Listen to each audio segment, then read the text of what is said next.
welcome back to Rethink Healthcare. I'm Tanya Stendy, and this is Paul Montenegro. Welcome back. This is our season closure episode. Little wrap up, yeah. Little season wrap up, exactly. I like these wrap ups because I find you kind of reflect back into what the hell did we talk about over the last season. Yeah. So. I'll be honest, this wasn't my favorite season. You know, to me, I've learned quite a bit in some of the things that we talk about. And really, this part of why I like doing this is because it's forcing me to look at different topics and try and incorporate it. Yeah. And just, and that's what I love. That's what I love about what we're doing. That's why we have such a broad net on Rethink Healthcare. Yeah. So we could kind of dive into any segments we want, whether we wanted to get to a specific rabbit hole or not. Right. Yeah. But anyway, let's go through the episodes one by one and then go from there. So, what was our overarching theme this season? So this season was more like left brain, right brain, and the creative side versus the real analytic side, mathematical side. So, and we decided to bring that in just because healthcare itself, you use both aspects all the time, even though you may not think of it. Yeah. I sometimes feel that, at least in nursing, there's a bit of a dichotomy on what are you really focusing on. So at a surface, if somebody who doesn't really understand what nursing truly is, they might think, okay, is it more of the creative aspect of just a caring type, right? Mm-hmm. But there's a lot of mathematics and science behind it. Yeah. As well. So that's why I think, in healthcare, one might think, oh, it's really hardcore analytics, science. Yeah. But really, it's a balance of both. Well, there's a reason why it's called the art of medicine. Well, it's... Or nursing. The art and science. Yeah. That's where I think it's, a much broader, because you're really applying both. Yeah. So that's our overarching theme. So what was our first... the first thing that we talked about was left versus right brain. Left versus So that's kind of like what we just talked about. Yeah. And then what was the episode then after we that? moved into coloring posters or using coloring as a therapy of some kind. So my first question is, did you? No. No, I was to a certain extent. I was shot down by my office manager. A little bit, and but I still do have plans to do this because I do think it's a worthwhile thing. I just didn't do it yet. Okay. I actually was thinking of doing more coloring because in our creative room I saw this big coloring poster. Yeah. I was like, I should probably mess with that once in a while. Yeah. Yeah. So I should probably just hang it. Yeah. And then just every once in a while that was my plan for the office, is to hang a coloring poster and have like a little box of coloring pencils there that we all would just do a little. Yeah. Little doodle. Yeah. Okay. A doodle. Yeah, I'm going to do that. When I get home, I think I'm going to hang one. Yeah. All right. So what's the next episode that we talk about? Pet therapy. Oh, yeah. So, what did you learn from pet therapy? Well established, I think, pet therapy. These animals are taken into the hospitals even, Yes. But not the birds. Not the birds, no. We had Chip, we have a bunch of different animals as pet therapy, but I think mostly what is used is cats and dogs. Yes. Yeah. I do have to say that I think I've kind of bonded a bit more with our dog after that session because I'm kind of like, Yeah, good. So... He'll be happier and you'll be happier. Yeah, that's fine. I think I would still want my capuchin monkey. Okay. Get more utility out of him. For now, you'll have a gray, fluffy dog. No, he's black. Is he black? Yes. He's not African American, I just call it black. He's gray. He's like dark gray. He's charcoal gray. Anyway, we'll show an image of our dog. All right. What's the next one we're talking about? Music therapy. I already saw from the episode, I engage with music therapy with some of my patients. Yeah, you do. And not just not just therapy from a let's listen to music, Yeah. but more engaging with them at a much deeper level as far as building a rapport. Yeah. So the interaction with music and your brain can definitely evoke certain feelings, and certainly we have learned that music can be calming or it can be energizing. Now, you and I serve different populations. Yes. Do you engage with music? No. You're not as a rapport? I mean, every once in a great while we might talk about music, but only in the context of that person is a musician in some way. No, it's more like talking to No. your patients as far as, hey, did you like the latest song by Olivia Rodrigo? First of all, Obviously, like I don't know who that is. That elicited a pretty vile reaction. all to right, you. exactly. I don't know who that is. Taylor Swift. I do know who that is. You don't tell your patients, hey, did you go to the Taylor Swift concert?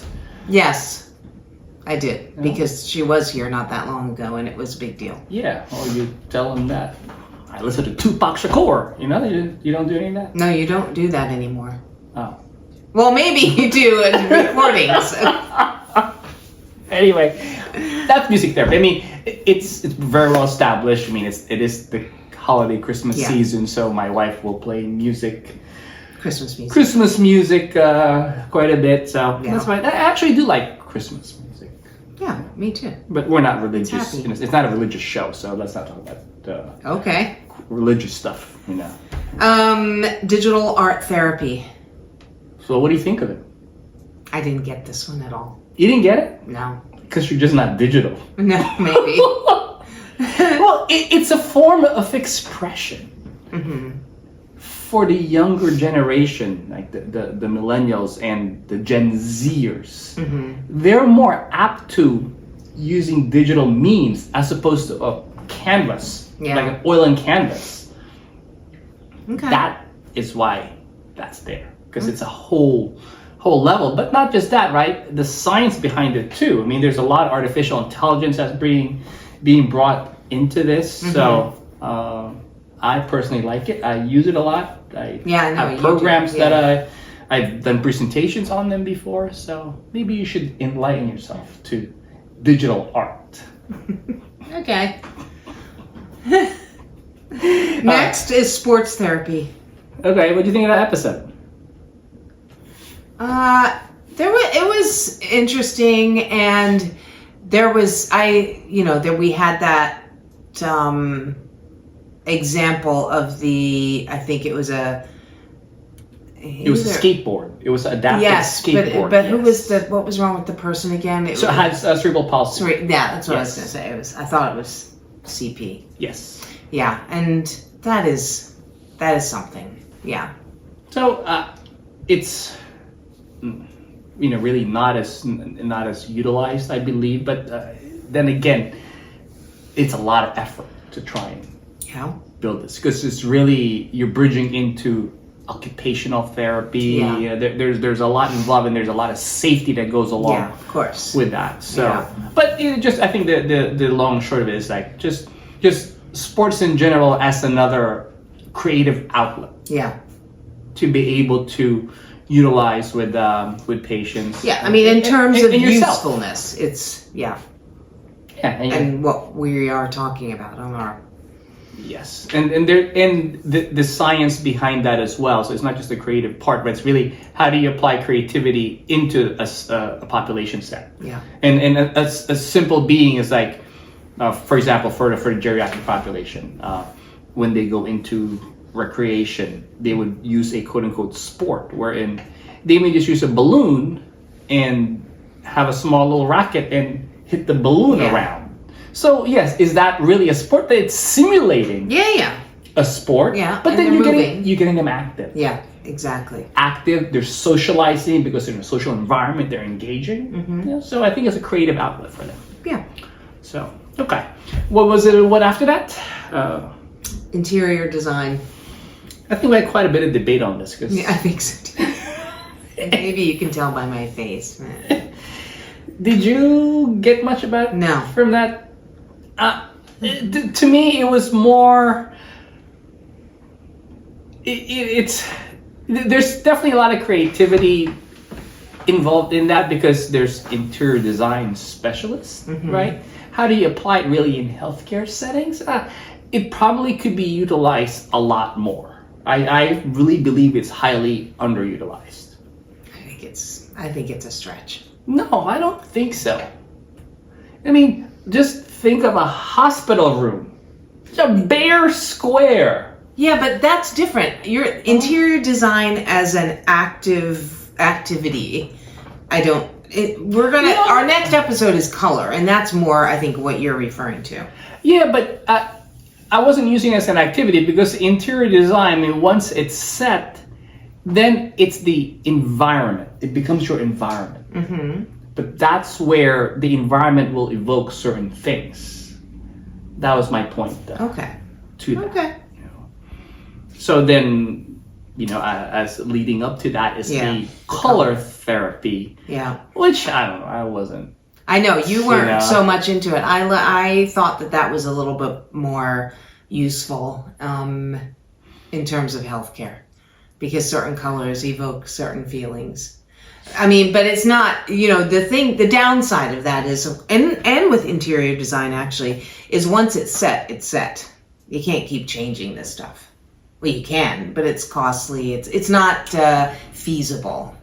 Sure. In the healthcare setting, I guess. So I guess my point with more the interior design is more adding the function to it because instead of just it being sterile, have it be more homey and also functional, but then you incorporate the colors along. So they kind of go together. And I believe when we talked about this, we were going to try and do it in both the same in one episode, but we decided no, color therapy kind of warranted its own. Yeah. So so again, what was the color? That was good. I think we like blue. Yes, we like blue, but I thought blue was an oxymoron and controversial because, as I've said before, I mean, when you say I'm feeling blue, I mean, that doesn't make sense. Yeah, except blue is then calming and relaxing. Yeah. Anyway, let's get past that. Yeah. Applied marketing in healthcare. I was not involved in that one. You were not involved in that one. What do you think? I don't know. You tell me. I put that in there because when we looked up left brain, right brain in a search, right, marketing in healthcare came up. That's why I decided to bring that in, and I brought in a marketing specialist in healthcare. And what I really wanted to tease out was, as a consumer, so you have to think of yourself as the consumer. What do you really see, right? So in healthcare, our consumer, let's use consumers as our patients, right? They would see the glam and glitter of a ad promoting medication. Yeah. Okay. So that is more of the creative side of it. But what they don't really see is what is the analytics behind that. Right? What is the true gist, right? As healthcare providers, what's the first thing that they're going to try and get you on? They're going to try and get you on that how does it make you feel? The warm and fuzzy things, the colors, right? But as providers of healthcare, what do we really need to know? We need to know the science. That's why the marketing in healthcare could really, it's, in my opinion, good and bad. Because yes, the marketers who sell more are doing good because they're doing their job. Yeah. But if they're marketing a product that's not right, that's a problem. That's why I kind of wanted to bring that up because I want our viewers to understand to look past the nice glittery things that they're trying to make you feel, but really understand what is behind the product that you're trying to use or utilize. Okay. What was after that? Creativity in podcasting. Yes.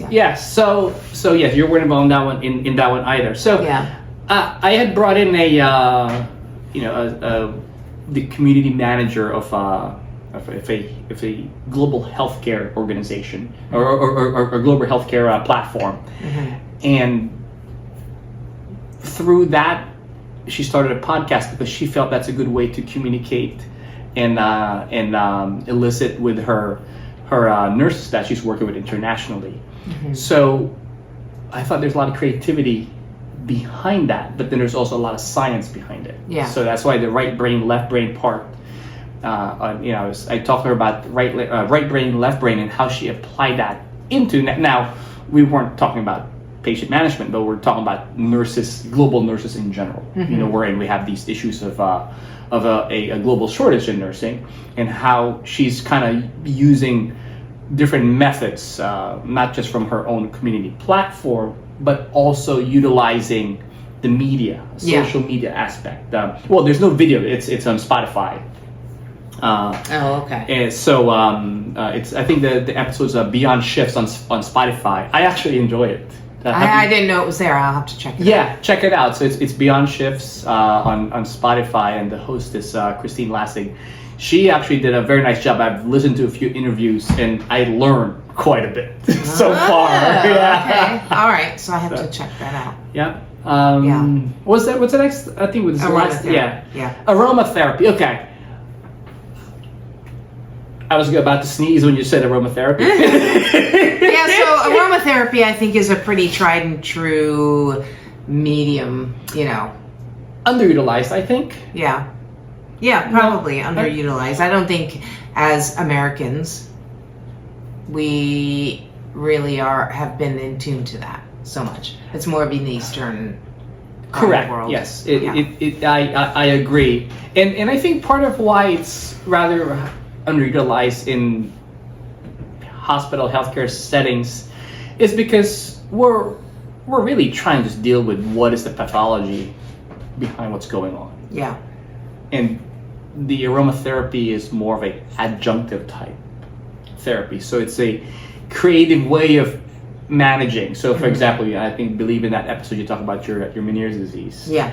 And the aromatherapy is a adjunctive management of it. Yeah.